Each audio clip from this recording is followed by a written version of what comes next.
This is Dr. Jack Jackson. We're going to talk a little bit today about variance, standard deviation, and mean absolute deviation. We're going to try to get an idea visually and computationally how we can see these things. These all three things are measures of variability. So here we have a dot plot of some data, and if we press this button right here, we can see the actual data values, which are over here to the left. And so, for example, x1 is 16. That's going to be one of these dots here. X18 is 22, so that's this dot here. Notice if I move this, then that value changes. Okay, so when they say x sub k, x is the data value here, and the subscript is just counting. So I have 20 different points here. We can add all these up and we get 320, and then that gives us a mean value of, well, in this case 16. 320 divided by 20 is 16. So just add them up and divide by n, and that's what this formula means. So here we just add up all the x values, divide by the number we have to find the mean. And you can see the mean there, so that's the center of the data. In this case the mean is also the mode, but of course that might change as we move points around. So this dynamically, as we move points around, we can change and get a little bit of a different value. So for example, this might be a data set we might have. We can experiment with this and move things around. There's the mean is still 16. So here's a data set that we might look at. Now, we want to ask how variable it is. Now, one thing we might do is to do the range, and the range is just the distance from this lowest point to the highest point, 24 minus 8. Now, that would be the range in this case. But that's a pretty crude measurement in the sense that it doesn't take into account anything except for the minimum and maximum points. So we might want to see how far things vary, and one way we might do that is to see how far they vary from the center as defined by the mean. So we want to see how far they vary from the mean. We're looking at these values here, these distances here. Now if we think of these as signed distances, as deviations, the arrows that point to the right would be positive, showing that the value is above the mean, whereas the arrows pointing to the left indicate values that are below the mean. So if we do this, what we're doing is we're just taking the x sub k, the x value of the data points, subtracting from them the mean. And so the values that are above the mean, when you subtract, you get positive. So for example, there's one that's 2 above the mean. That would be this data point right here. It's 2 above the mean, because this distance right here is 2. Okay, and of course one of -1, that would be this data point right here, which is 1 below the mean. It's 1 to the left of the mean. Now it's interesting, when we add all these up, you get 0. That's not a coincidence. That always happens. So the sum of the deviations from the mean is always 0. In fact, that's one way of thinking of the mean, is that it is the data value, so that the distances above minus the distances below it of all the data points cancel out, and you get a 0. That's why it's the balance point, if we think of this as a dot plot and a balance right here. So we need a different measure of the variation, because this is always going to add up to 0. Well, think about it. We don't really care if the values are above or below the mean. Either way is just as bad. So what we really want to do is to turn these values positive. Now we have two options at this point. We can either take the absolute value, or we could square them. Both things would turn their numbers positive. Of course, squaring would change its absolute value, but it would turn it positive as well. And of course, absolute value would do it. So actually, this leads to two different measures of variability. So let's do one first. One is we could take these values and think of them as lengths, which would be absolute value of each of these things. So you can see here, if we do the x sub k, let's say x4. x4 is 18. That's this data point right here. And you take x4 minus the mean, that's x sub 4 minus x bar, that is 2. and its absolute value is 2. So that's the absolute value of x sub 4 minus the mean. If you let the subscript vary, which you're letting the point vary, that is x sub k minus x bar, and then absolute value. And so now we're just taking all of these line segments here of various different lengths and adding up their lengths. And we add them all up, we get the sum from k equals 1 to n of x sub k minus x bar, absolute value, and that is 66 in this particular case. Of course, if we move a data value around, now that's changing the mean, and it's also changing the value of this amount here. Now, we have a little bit of a problem here, though, because suppose we had a data set and every single point was 1 point away from the mean. Then the absolute value of all that, whether it was 1 above or below, would be 1. And we add all those up. Suppose the data points had 1,000,000 points. That would add up to be 1,000,000. That would make this number very big. But yet that's a very consistent data set. It should have a very low value for variability. So what do we need to do with that? Well, we need to sort of figure it out on average. On average, how far away are points from the mean? And if you look at that, what we need to do is we need to just take that value, and to average it out, we need to divide by however many data values we have.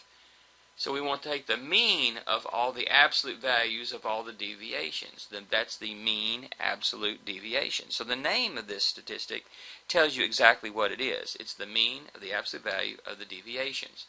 And so in this case, that's 66 for adding up all these absolute deviations. And then we've got 20 data points, so we're dividing by 20. That turns out to be 3.3. So that is the mean absolute deviation. The more we spread out the data, notice the bigger that value is going to get. If we bring the data in close to the mean, that's going to make this value a lot smaller. Let's see if I can get the data value back to where I had it a while ago.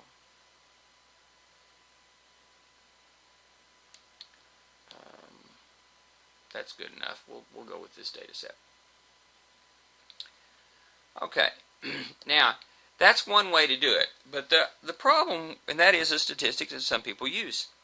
But there's a little bit of a problem with absolute value. Absolute value, as you know, is a piecewise defined function. The absolute value of x is x if x is positive or 0, but it's actually the opposite of x, negative 1 times x, if x is a negative number. So what you do with the x depends on what the input is. That's a little problematic.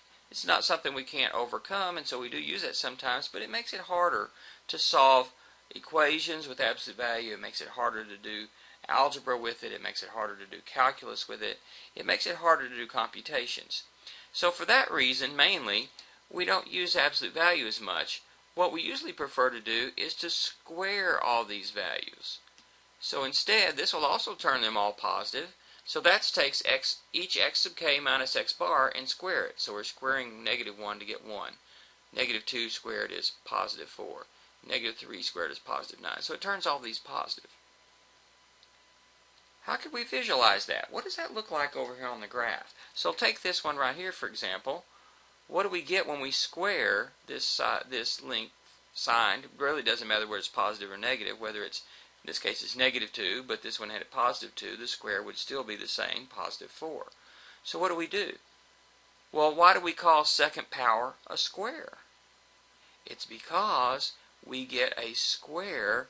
It's the area of a square. And so if we actually see that, you'll see, for example, this square right here is the square of this. The area is the square of this side. And so what we're doing when we square all these, each one is an area of all these various squares. Some of these are overlapping here, but they're the areas of the squares. And so if we add all those up, to get this 340 in this case, we're adding up all these numbers right here, these purple ones, and that's actually adding up the areas of all these squares. Now once again, we want to average that out, so if we take that and divide that by the number of data points by 20, that gives us something that we call the population variance. Okay, so what we have for this, let's go here to a formula, and let's see if we can write out a formula for this.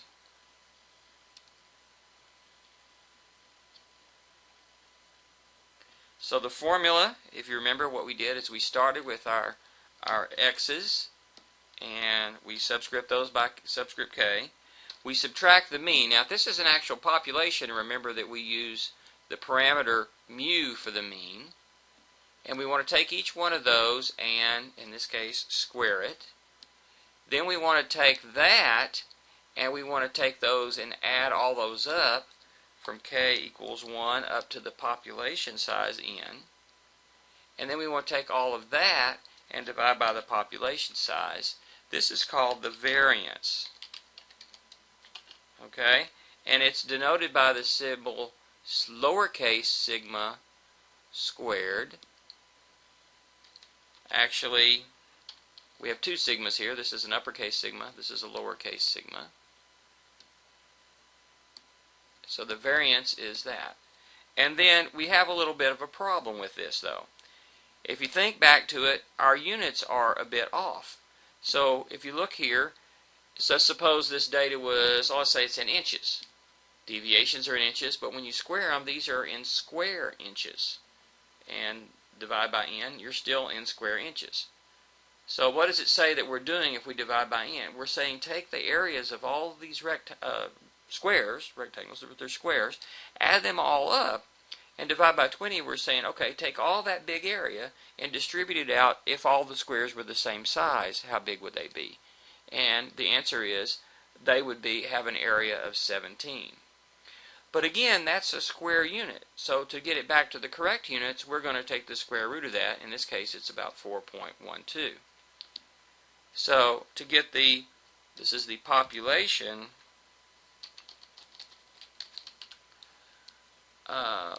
variance.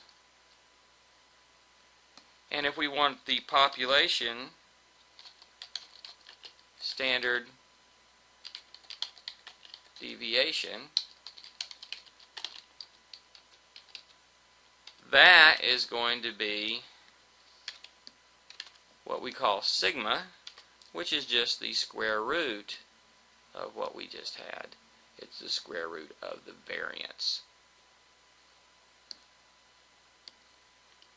So that's called the population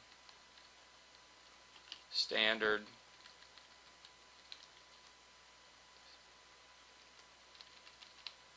deviation. Okay? And it's denoted by a sigma. Now, we get to a little bit of a technicality. Okay. If you do, let's review real fast. Remember that if you take to find the mean, what do? We take the population mean, we take every item in the population, we take all those items, all the x sub k's, and we add them all up. So we take all those, add them up from k equals 1 to the population size, which is capital N, and divide by n. Now, on the other hand, if you have a sample, what do? It's very similar. You take the same formula, but this time we only have little n, the sample size of values, and so we change those to little n, and then of course we denote that not by mu, but rather by x bar. Now, if you do this, find the sample mean for a sample, and you do it again from another sample from the same population, and again and again and again, you wouldn't expect those to be exactly the same every time, but on average they should average out pretty close to the population mean here. So we say that the sample mean is an unbiased estimator for the population mean. If we were to do this over and over and over again, we wouldn't expect this to routinely underestimate or overestimate the population mean. Most of the time we don't know the population mean, even though that's what we're really interested in finding out. So what we would do is we would take a sample, find the sample mean, and use that as our best estimate of the population mean. Now we get to a little bit of problem down here when we get to the variance. We'd like to know the population variance, but again, normally we can't, either because it's just impossible or unfeasible to actually measure the full population. So what do we need to do? We need to do the sample version of this. So if we took this, and let's go down here and do this, and turn it into a sample now, what would we need to do? Well, first of all, we use an S for this. The big N's become little n's. The mu becomes x bar, because that's our sample mean that we're dealing with. And this is what we come up with. Well, there's a problem. The problem is samples have a tendency to be less variable than the full population. So this is a tendency to underestimate how variable the entire population is. There are fewer items there. There's going to be less variation in those items on average. So this number is actually too big to estimate, too small, to estimate this number up here. So we need to make this a little bit bigger to make it be a good estimate. Well, one way to make a fraction bigger is to make the denominator smaller. And it turns out, I don't have time to prove all this now, but it does turn out that if you just subtract 1 from the denominator, it turns out that's just the right amount to make this be an unbiased estimator of the population variance. That this would average out to be not over or underestimate the population variance on average. So if we have a sample, if we use this, this is our best estimate of the population variance. So then what we do is if we want to take the sample standard deviation, which we call S, then we want to take this sample variance and then just square root that. And so we take a square root of that. And that's the formula for the sample standard deviation.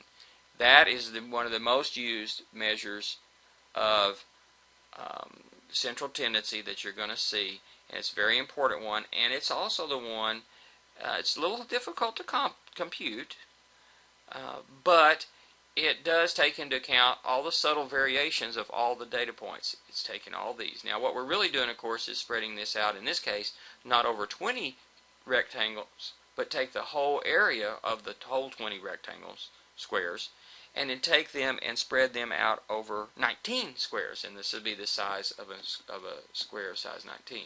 So the sample variance then is slightly different.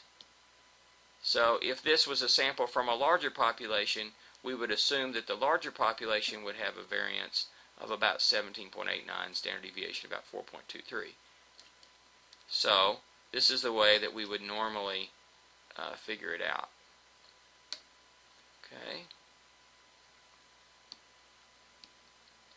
Now let's take a look at our data set. This length 4.23 is the length here, so that's one standard deviation, and of course it is back to a length now. Now let me show one more thing. If you go between these two orange lines, let's hide a little bit of this extra stuff that we don't need. I do want the mean there. But this is one standard deviation above and below the mean. Chebyshev's theorem will tell us something about how many data points have to be within one standard deviation of the mean. But in other words, between these two orange lines. The green lines are 2 standard deviations away from the mean, and the brown lines here and out here somewhere, there's 1, are 3 standard deviations away from the mean.